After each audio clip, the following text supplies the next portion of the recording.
And I think this concept of fitna is the reason why you see Jews treated more negatively than Christians, because the Jews were far more resistant to the ideas of Muhammad. And therefore, they were a threat to the Islamic faith. They were a threat to Muhammad's position of world dominance of the faith. And so, this concept of fitna is understood to mean a threat of a faith. Today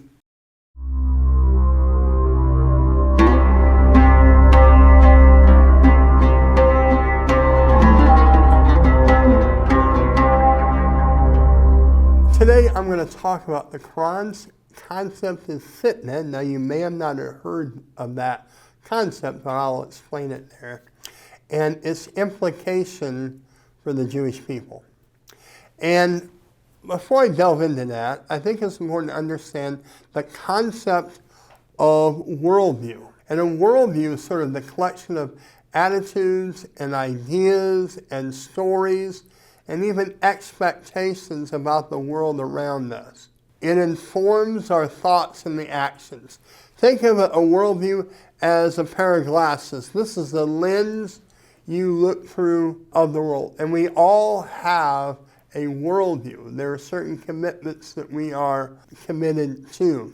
And it definitely holds sway over the ideas that we have. Now, worldviews think of them as cognitive frameworks that provide a grid for finding truth in the world around us. And they're dependent upon our own assumptions, often even hidden from sight, maybe even hidden from us. We really haven't thought about it deeply, but there are assumptions that we have that helps us make sense of the world. And so when these assumptions are scrutinized, then that causes when those assumptions are scrutinized, then there's some cognitive dissonance that happens. And our minds we may refuse to accept the implications of what we're even hearing or seeing. Now, one example of this is racism in America and its historical results that it has even today. If you think about it, many people would say it's America's greatest sin.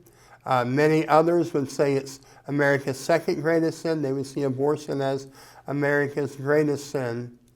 But we're all in concert in this. It is one of America's worst sins. And why? Because it dehumanized a group of people who were created in the image of God.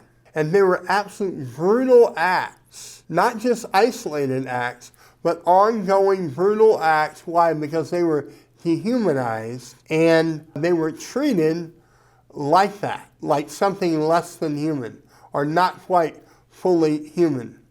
They engaged in dehumanization of the slaves, the slave owners did.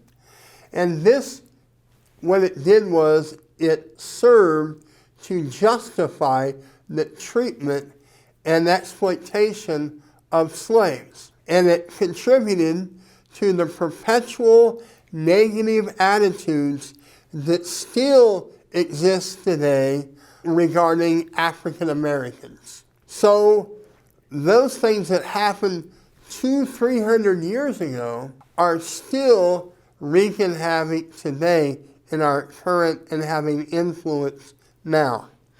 Because stereotypes have done. And once stereotypes are done, it's hard to break out of that. And so that comes from a worldview. Now I want to take that concept and apply it to the topic at hand. And remember, we're talking about this concept of fitna. Now, as in one of my videos, I talked about the Quran and its role.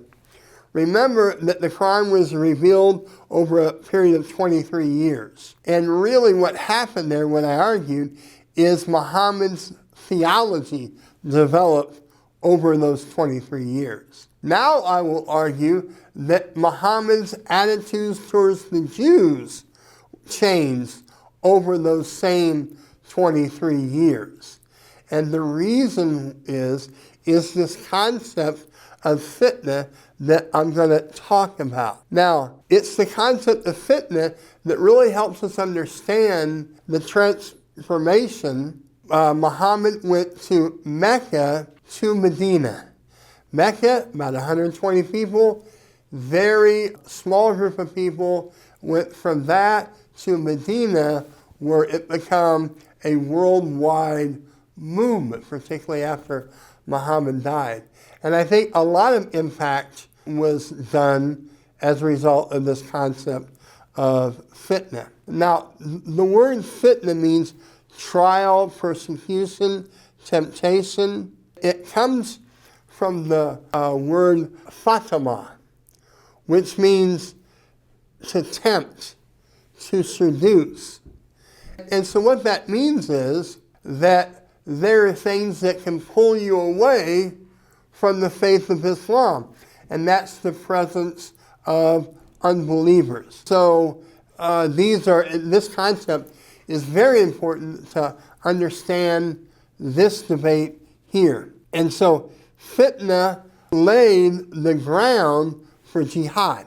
The understanding laid the foundation for the concept of jihad as a means to extend dominance to Islam.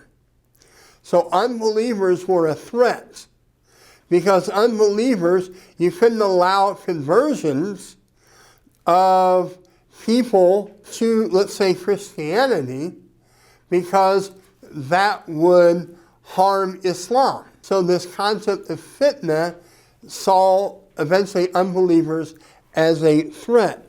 And so what about the people of the book? Now, when you look at well, first of all, the concept of people of the book refers to Jews and Christians. And I think this concept of fitna is the reason why you see Jews treated more negatively than Christians, because the Jews were far more resistant to the ideas of Muhammad. And therefore, they were a threat to the Islamic faith.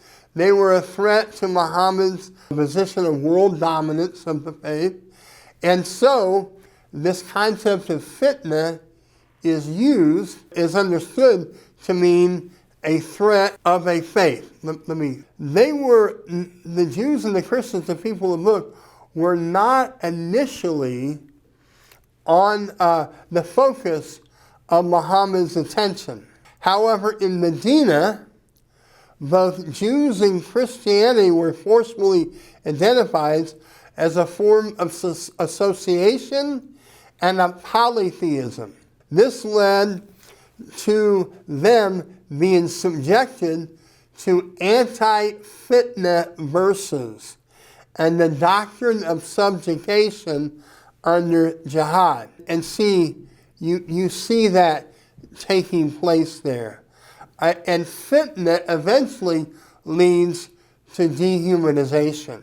And this can lead to dehumanization of certain people groups, in particular the Jews. And also, I think this is important to understand, that in the concept of fitna, when individuals succumb to the sin due to fitna, they may engage in actions that actually dehumanize them, okay, to the point where they are the same status as animals. Now, when you look in the Quran, it states that refers to Jews as something on par with pigs. That was an example of fitna being applied, that they have ongoingly rejected Islam and Muhammad and his teaching, and now they were relegated from someone that was less than human. I'll close with this, a few Quranic verses that you can engage with. And I would encourage you to really engage with them. Sometimes it's easy to cherry pick out of context and for the sake of proving your own point. I would encourage you to really engage in this, and don't trust me, trust your own study of this. Quran 582. You will surely find the most bitter towards the believers to be the Jews and polytheists, and the most gracious to be those who call themselves Christian. That is because there are priests and monks among them, and because they are not arrogant. Well, if Christians are not arrogant, it seems that here the Jews are arrogant. Here's another one, Quran 287. Indeed, we have Moses, the book, and sent them after him successful messengers, and we gave Jesus, the son of Mary, clear proofs and supported him and the Holy Spirit. Why is it that every time a messenger comes to you, to the Israelites, with something you do not like, you become arrogant, rejecting some and killing others? So here again, these are very negative, derogatory statements towards the Jews. Quran 291. When it is said to them, believe in what Allah has revealed, they reply, why only believe in that was sent down to us?